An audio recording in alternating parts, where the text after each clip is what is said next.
Tiga. Oke, baik. Terima kasih atas pertanyaan dari kawan-kawan BEM dari Universitas Tanjung Pura, BEM Fakultas Hukum ya. Ini berkenaan dengan isu yang hangat saat-saat ini, yaitu berkenaan dengan apakah seorang polisi itu berhak untuk memeriksa HP seseorang ya. Nah, tentu ini perlu kita jawab dalam berbagai konteks ya. Karena kalau kita jawab sepotong-sepotong bisa saja salah diartikan oleh orang ya, apalagi yang belum memahami konteks pelaksanaan hukum pidana pada umumnya. Nah, apakah boleh seorang polisi melakukan pemeriksaan terhadap HP? Tentu jawabannya ada dua kemungkinan, tergantung dari konteks kejadiannya. Pertama, bisa saja itu polisi memiliki kewenangan. Ya. Nah, sekarang pertanyaannya, dalam hal apa seorang polisi itu memiliki kewenangan untuk melakukan pemeriksaan terhadap HP seseorang? Nah, yang pertama ini adalah berkenaan dengan suatu proses penyidikan yang dilakukan oleh seorang kepolisian. Ya, jadi kalau misalnya ada suatu tindak pidana yang terjadi, kemudian di dalam proses pengembangan, pencarian alat-alat bukti ataupun barang bukti, kemudian ternyata setelah ditelusuri bahwa handphone tersebut ya berkaitan dengan terjadinya suatu tindak pidana yang sedang diselidiki oleh pihak kepolisian, itu bisa saja ya polisi berwenang untuk melakukan pemeriksaan terhadap HP yang diduga memiliki keterkaitan dengan terjadinya suatu tindak pidana. Karena kan bisa saja HP itu digunakan untuk melakukan komunikasi untuk memudahkan terjadinya suatu tindak pidana. Jadi ketika ada kasus yang telah ditangani oleh kepolisian, sudah ada surat perintah dan lain sebagainya, kemudian setelah dilakukan pemeriksaan terhadap seorang yang diduga melakukan tindak pidana tersebut, ternyata HP tersebut memiliki keterkaitan dengan tindak pidana tersebut, itu bisa saja dilakukan ya dalam konteks hukum acara pidana kita. Itu kan berdasarkan kewenangan yang dimiliki oleh seorang penyidik. Nah, tentu di setiap kewenangan itu ada langkah-langkah prosesnya yang harus dilakukan oleh pihak kepolisian. Itu yang pertama. Jadi ketika ada suatu tindak pidana yang berkaitan dengan HP tersebut, itu bisa dilakukan suatu pemeriksaan. Ya, itu yang pertama. Kemudian yang kedua adalah hal apa polisi dapat atau berwenang untuk melakukan pemeriksaan terhadap HP seseorang, yaitu dalam hal tertangkap tangan.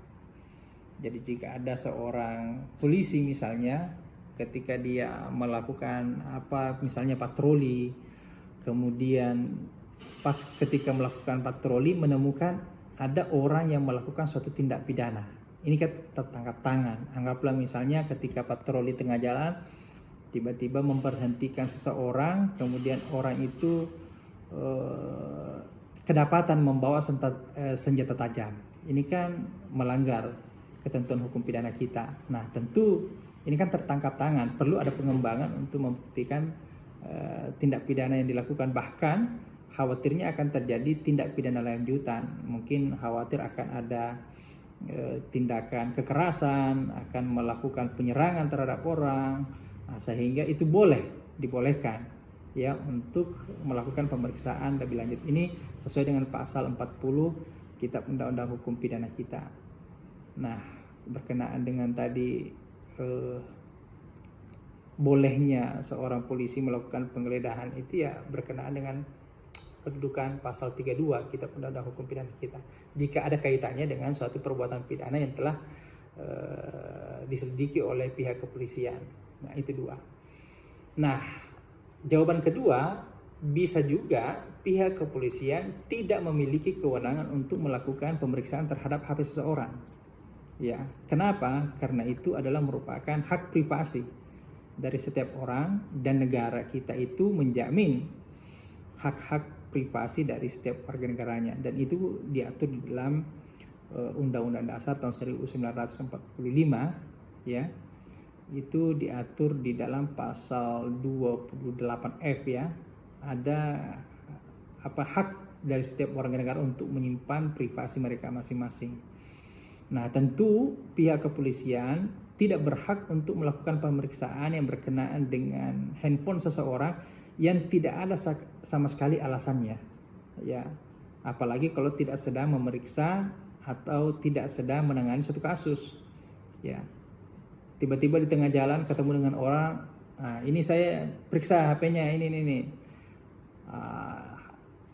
Itu tidak dibolehkan kecuali ada tindak pidana awal yang dimunculkan, ada satu tindak pidana yang dilakukan dulu, atau ada satu tindak pidana yang sementara diproses pihak kepolisian, sudah ada perintahnya, itu ada dasarnya seperti itu. Jadi kalau tidak ada sama sekali tindak pidana awalan, itu tidak boleh.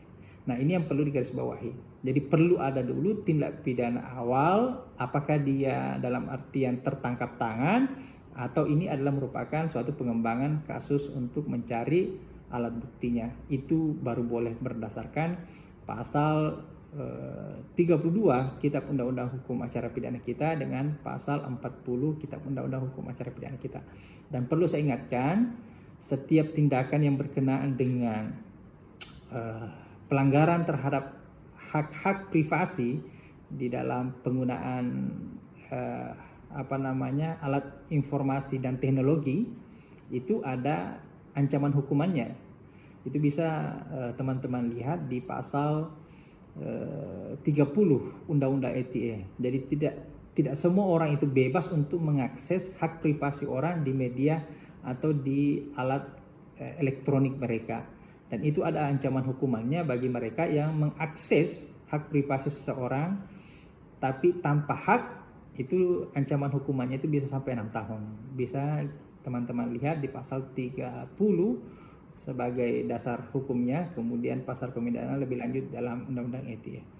Saya kira itu saja teman-teman sekalian, berdasarkan atas pertanyaannya, apakah boleh atau tidak? Jawabannya ada dua kemungkinan, tergantung dari kondisi di mana kejadian itu terjadi. Ya. Mudah-mudahan ini bisa memberikan manfaat. Sekian, terima kasih, sukses untuk kita semua.